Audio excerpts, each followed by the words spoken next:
Bonjour François Barouin. Bonjour. Ce congrès est un peu exceptionnel, c'est le 100e congrès de l'AMF. Est-ce que ça a une portée symbolique particulière pour vous et laquelle? La portée symbolique, elle est historique d'abord, puisque ça fait 100 ans de congrès, même si le premier congrès a eu lieu en 1907. Il y a eu 10 ans malheureusement à cause des deux conflits mondiaux dans notre pays qui n'ont pas permis l'organisation de ces congrès. Mais donc c'est un rendez-vous historique, on n'a jamais eu autant d'inscrits, 15 000 maires élus qui sont ici présents pendant 3 jours pour discuter des relations au fond entre l'État central et les collectivités locales, partager des expériences, discuter de l'avenir des communes, préserver nos services publics, préserver les investissements, garantir l'équilibre de la transformation de notre territoire un peu partout sur le territoire.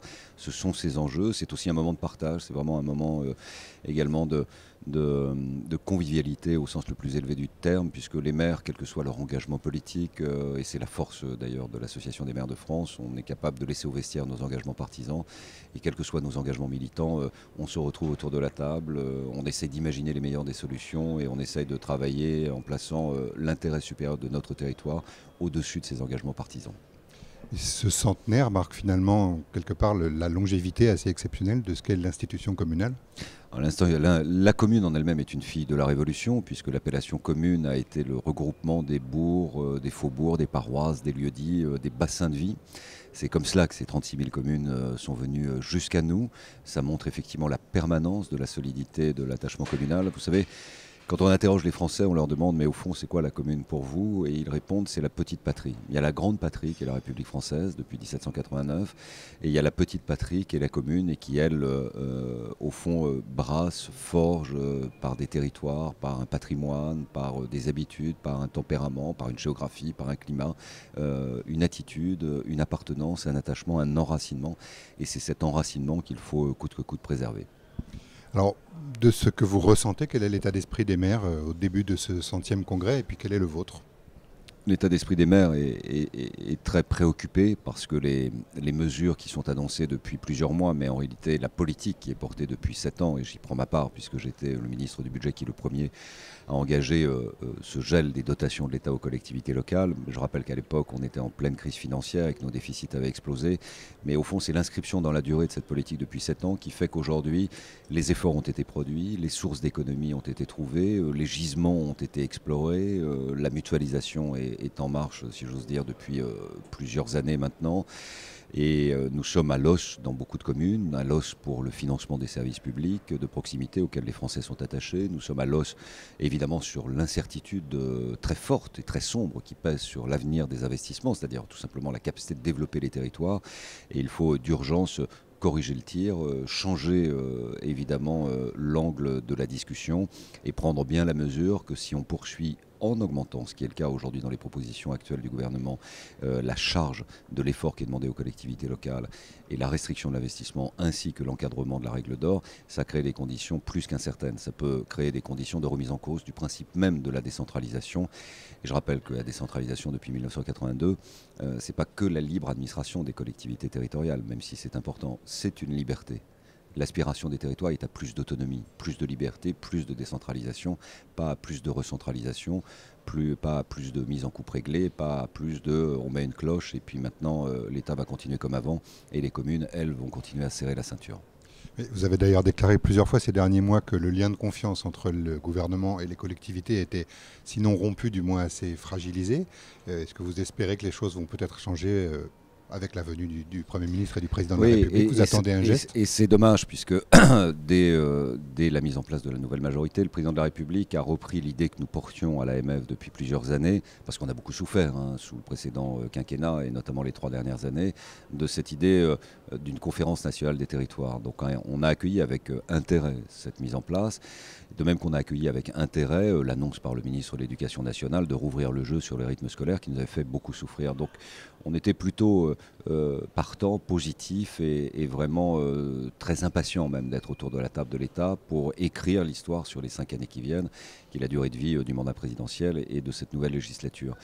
Sauf que le jour même de l'ouverture de la conférence des territoires, le président de la République, dans son discours, passe de 10 milliards engagement de l'élection présidentielle à 13 milliards de demandes d'efforts. Et en réalité, quand on regarde bien, ce n'est pas 13 milliards.